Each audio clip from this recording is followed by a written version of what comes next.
De la escuela a la universidad, 25 años de silencio creativo. Educréate.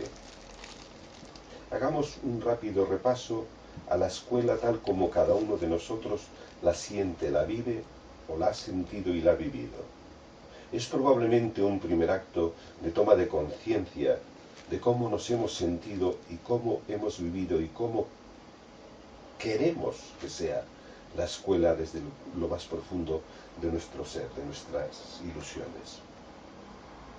Una escuela que apunta a la necesidad de otra escuela de futuro. Pero desgraciadamente, el pasado está tan fuertemente arraigado en la mente, en el imaginario de todos y cada uno de nosotros, que no somos capaces de concebir otra escuela que no sea aquella en la que hemos sido educados. Cuando yo pregunto, ¿cómo eran las aulas de tu escuela a mis alumnos en la universidad? La inmensa mayoría me dicen, bueno, una pizarra, una mesa del profesor, unas mesas de los alumnos en fila una detrás de otra.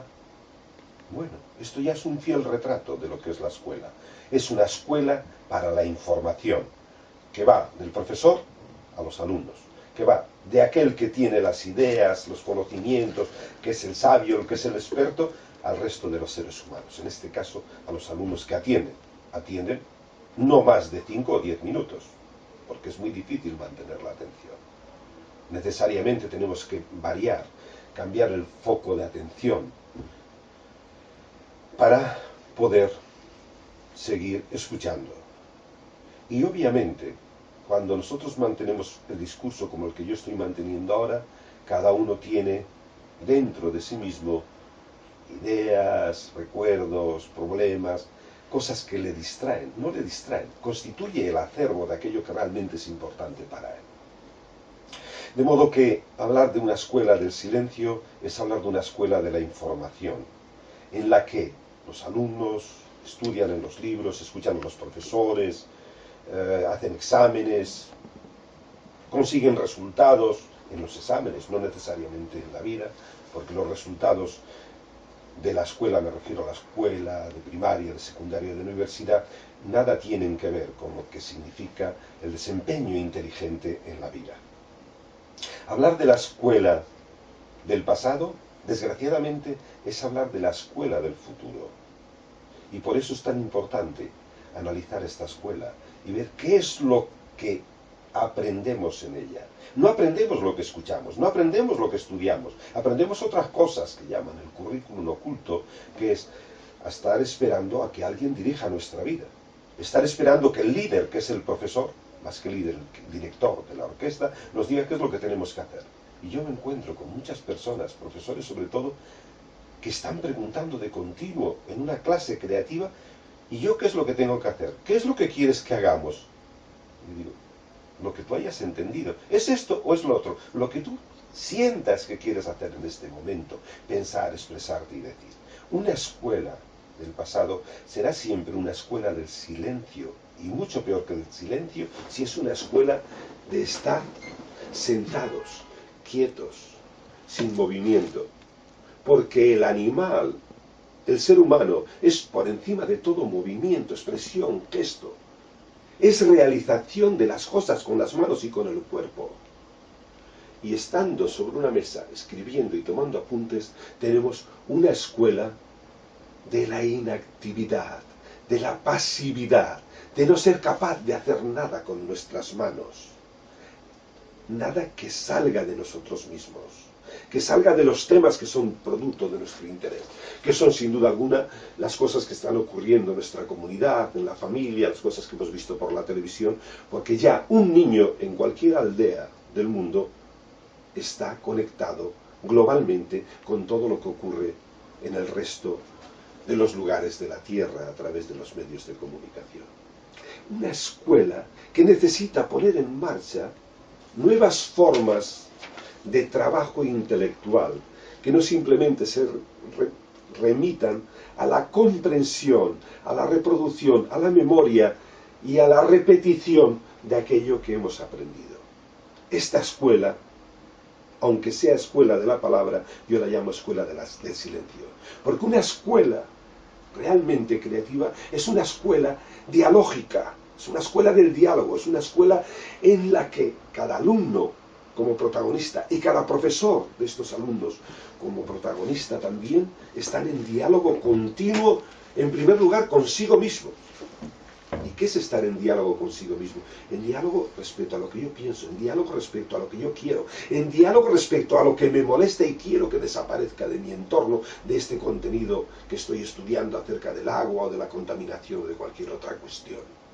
Una escuela, en este caso, me está reclamando la necesidad de un diálogo con los objetos que me rodean, con las situaciones, con los sucesos. Tiene que ser una escuela de la comunidad.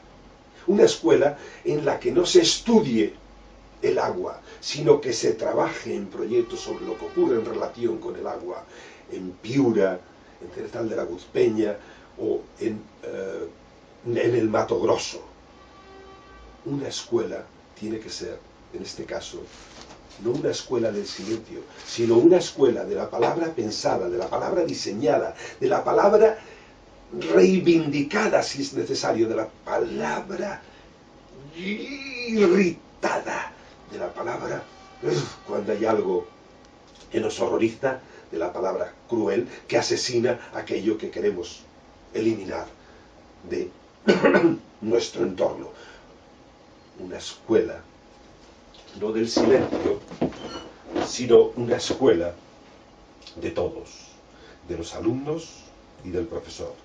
Como protagonistas, los profesores, yo mismo, vosotros tenemos que estar aprendiendo siempre.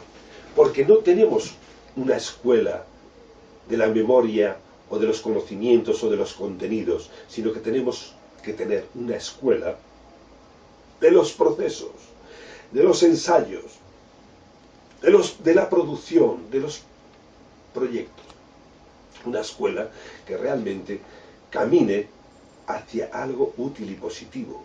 Una escuela utilitarista, como diría Spencer, que es una escuela utilitarista. Una escuela que hace cosas útiles y que elimina todo lo que es inútil. Y cuando yo abandoné la universidad y dije, ¿qué es lo que en estos 5 años he obtenido de la universidad? ¿Sabéis con qué me quedé? Unos años después, con aquellas cosas que yo había hecho, con los trabajos que había elaborado personalmente, con el equipo de compañeros con los que trabajaba, y con aquellas experiencias que yo proyecté desde la Facultad de Pedagogía al mundo real de la escuela o de la educación. Pero sobre todo, lo que quedaban eran aquellos ámbitos de mi interés, aquellas cosas que a mí me produjeron satisfacción y placer. Porque una escuela del disgusto, del displacer, del deber, y que no sea una escuela del gozo, del placer, de la motivación y de la ilusión, no será nunca una escuela motivadora. Y una escuela que no motive, que no genere intereses en los alumnos, que no genere cosas curiosas y atractivas para su realización, para hacerlas y después contárselas a los demás, llevárselas a sus padres y decir, mira lo que hoy he aprendido, he hecho o he realizado en la escuela. Esa escuela es una escuela de la inutilidad. Y es una escuela que no mira al futuro, sino que mira al pasado. Y una escuela que en este momento se entronque con el pasado no será una escuela válida ni siquiera para el momento actual en el que vivimos. Un momento de crisis global en todos los sentidos que tienen que ser abordados, dialogados, debatidos en proceso de contradicción dialéctica. Me da igual que sea en la escuela primaria, en la secundaria o en la universidad, cada uno con sus lenguajes y con sus prototipos para poder abordar los problemas y las crisis.